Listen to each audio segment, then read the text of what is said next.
Hi friends, welcome to ಗೃಹಿಣಿ all in one by Seema. ಇವತ್ತು ಮತ್ತೊಂದು ರೈಸ್ ರೆಸಿಪಿಯನ್ನು ನಿಮ್ಮ ಜೊತೆ ಶೇರ್ ಮಾಡ್ಕೊಳ್ತಾ ಇದ್ದೇನೆ. ಬನ್ನಿ ಮಾಡೋಣ ಚಿತ್ರಾನ್ನ. ಶುರು ಮಾಡೋಣವಾ? ಫಸ್ಟಿಗೆ ಒಂದು ಬಾಣಲೆಯನ್ನು ಇಟ್ಕೊಳ್ಳಿ. ಅದನ್ನು ಕಾಯ್ಲಿಕ್ಕೆ ಬಿಡಿ. ಕಾದ ನಂತರ ಒಂದು 4-5 ಸ್ಪೂನಷ್ಟು ಆಯಿಲ್ ಹಾಕ್ಕೊಳ್ಳಿ. ಆಯಿಲು ಬಿಸಿ ಆಗಲಿಕ್ಕೆ ಬಿಡಿ. ಆಯಿಲ್ ಬಿಸಿ ಆದ ನಂತರ ಅದರಲ್ಲಿ ಸಾಸಿವೆಯನ್ನು ಹಾಕಿ. ಸಾಸಿವೆ ಸಿಡಿಬೇಕು ಚೆನ್ನಾಗಿ, ಆಯಿತಾ? ನೋಡಿ, ಸಾಸಿವೆ ಸಿಡಿದಾಗಿದೆ. ಈಗ ನಾನು ಇದರಲ್ಲಿ ಜೀರಿಗೆಯನ್ನು ಆ್ಯಡ್ ಮಾಡ್ತಾ ಇದ್ದೇನೆ. ಸಾಸಿವೆ ಸಿಡಿದಾದ ನಂತರ ನಾವು ಇದರಲ್ಲಿ ಜೀರಿಗೆಯನ್ನು ಹಾಕುವಂಥದ್ದು. ಜೀರಿಗೆನೂ ಸಹ ಸಿಡೀತು. ಈಗ ನಾನು ಇದರಲ್ಲಿ ಒಂದು 3-4 ಚಮಚದಷ್ಟು ಕಡಲೆಬೇಳೆಯನ್ನು ಹಾಕ್ಕೊಳ್ತಾ ಇದ್ದೇನೆ. ಕಡಲೆಬೇಳೆ, ಆಯಿತಾ? ಹಾಗೆ ಅದರಲ್ಲಿ ಒಂದು 4-5 ಸ್ಪೂನಷ್ಟು ನಾನು ಇದರಲ್ಲಿ ಶೇಂಗಾವನ್ನು ಹಾಕ್ಕೊಳ್ತಾ ಇದ್ದೇನೆ. ಶೇಂಗಾ ಹಾಕಿದ ನಂತರ ಇದನ್ನು ಚೆನ್ನಾಗಿ ರೋಸ್ಟ್ ಮಾಡಬೇಕು, ಆಯಿತಾ? ಅದು ಒಂಥರ ಕ್ರಂಚಿ ಆಗಬೇಕು. ಆ ಥರ ಅಲ್ಲಿ ತನಕ ಅದನ್ನು ಚೆನ್ನಾಗಿ ಸಿಮ್ಮಲ್ಲೇ ಇಟ್ಕೊಂಡು ರೋಸ್ಟ್ ಮಾಡ್ಕೊಳ್ಳಿ. ಈಗ ಒಂದು 10-12 ಕಾಜು ಹಾಕ್ಕೊಳ್ಳಿ.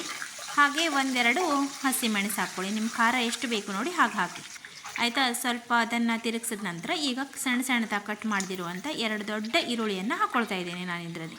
ಹಾಗೆ ಅದರಲ್ಲಿ ಸಣ್ಣದಾಗಿ ಕೊಚ್ಕೊಂಡು ಒಗ್ಗರಣೆ ಸೊಪ್ಪನ್ನು ಹಾಕ್ಕೊಂಡು ಈಗ ಚೆನ್ನಾಗಿ ಇದನ್ನು ಫ್ರೈ ಮಾಡ್ತೇನೆ. ಇದು ಭಾಳ ಫ್ರೈ ಮಾಡಬೇಕು ಅಂದ್ಕೊಂಡೇನಿಲ್ಲ, ಒಂದು 2 ನಿಮಿಷ ನೀವು ಇದರಲ್ಲಿ ಸ್ವಲ್ಪ ಫ್ರೈ ಮಾಡಿ ಆಯಿಲಲ್ಲಿ, ಆಯಿತಾ? ಚೆನ್ನಾಗಿ ಹಸಿ ವಾಸನೆ ಎಲ್ಲ ಬಿಟ್ಕೊಳ್ಳಿ. ಸ್ವಲ್ಪ ಕ್ರಂಚಿ ಆಗಿದ್ರೇ ಚೆನ್ನಾಗಾಗೋದು ಇದು. ಹಾಗೆ ಇದನ್ನು ಈ ಥರ ಸ್ವಲ್ಪ ತಿರುಗಿಸ್ತಾ ಇರಿ, ಲೋವಲ್ಲೇ ಇಟ್ಕೊಳ್ಳಿ. ಸ್ವಲ್ಪ ನಿಮ್ಗೆ ಉರಿ ಬೇಕಂದರೆ ಒಂದು ಸ್ವಲ್ಪ ದೊಡ್ಡ ಸಣ್ಣ ಮಾಡ್ಕೊಳ್ಳಿ ನೀವು, ಕರೆಕ್ಟಾಗಿ ನಿಮ್ಮ ಅಡ್ಜಸ್ಟ್ಮೆಂಟ್ ಮಾಡಿಕೊಂಡು ಕರೆಕ್ಟಾಗಿ. ಅದು ಕತ್ತು ಹೋಗಬಾರ್ದು, ಆ ಥರ ನೋಡಿಕೊಂಡ್ರೆ ಆಯಿತು ಅಷ್ಟೇ. ನೋಡಿ, ಇದು ಚೆನ್ನಾಗಿ ಈಗ ಫ್ರೈ ಆಗಿದೆ ಅನ್ನಿಸ್ತದೆ. ಈಗ ಇದರಲ್ಲಿ ಒಂದು ಅರ್ಧ ಸ್ಪೂನಷ್ಟು ಅರಿಶಿನ ಪುಡಿ ಮತ್ತು ಒಂದು ಅರ್ಧ ಸ್ಪೂನಷ್ಟು ಖಾರದ ಪುಡಿ, ಖಾರ ನೋಡ್ಕೊಂಡು ಹಾಕ್ಕೊಳ್ಳಿ ನಿಮ್ಗೆ ಎಷ್ಟು ಬೇಕಷ್ಟು. ಹಾಗೆ ಒಂದು ಸ್ವಲ್ಪ ಅರ್ಧದಕ್ಕಿಂತ ಒಂದು ಸ್ವಲ್ಪ ಹೆಚ್ಚು ಒಂದು ಸ್ವಲ್ಪ ಗರಂ ಮಸಾಲವನ್ನು ಹಾಕ್ಕೊಳ್ಳಿ. ಭಾಳ ಮಸಾಲೆ ಹಾಕ್ಲಿಕ್ಕೆ ಹೋಗಬೇಡಿ, ಚಲೋ ಆಗೋದಿಲ್ಲ. ಲಿಮಿಟಲ್ಲೇ ಹಾಕ್ಕೊಳ್ಳಿ ನಿಮ್ಗೆ ಎಷ್ಟು ಬೇಕಷ್ಟು. ಈಗ ನೀವು ಮೊದಲೇ ಮಾಡಿಟ್ಕೊಂಡಿರುವಂಥ ಅನ್ನನ ಇದರಲ್ಲಿ ಮಿಕ್ಸ್ ಮಾಡಿ. ಈಗ ಗ್ಯಾಸ್ ಸ್ಟೌವನ್ನು ಸಿಮ್ಮಲ್ಲೇ ಇಟ್ಟಿಡಿ. ಹಾಗೆ ಇದನ್ನು ಚೆನ್ನಾಗಿ ಫ್ರೈ ಮಾಡ್ತಾ ಎಲ್ಲನೂ ಸರಿಯಾಗಿ ಮಿಕ್ಸ್ ಆಗೋ ಥರ ಮಾಡಿ. ನಾವೇನು ಕಡಲೆಬೇಳೆ, ಶೇಂಗಾ ಹಾಗೆ ಗೋಡಂಬಿ ಇವೆಲ್ಲ ಹಾಕಿದ್ವಲ್ಲ, ಅದು ಎಲ್ಲ ಕಡೆ ಕರೆಕ್ಟಾಗಿ ಈವನ್ನಾಗಿ ಸ್ಪ್ರೆಡ್ ಆಗಬೇಕು. ಚೆನ್ನಾಗಿ ಇದನ್ನು ಮಿಕ್ಸ್ ಮಾಡ್ಕೊಳ್ಳಿ, ಆಯಿತಾ? ಒಂದೊಂದು ತುತ್ತಲ್ಲೂ ಒಂದೊಂದು ಬೈಟ್ ಸಿಗ್ತಾ ಹೋಗಬೇಕು. ಅದು ಆ ಥರ ಅದು ಕರೆಕ್ಟಾಗಿ ಎಲ್ಲನೂ ಮಿಕ್ಸ್ ಆಗಬೇಕು. ಹಾಗೆ ಅನ್ನನೂ ಸಹ ಸ್ವಲ್ಪ ಫ್ರೈ ಆಗಬೇಕು ಅದರಲ್ಲಿ ಆಯಿಲಲ್ಲಿ.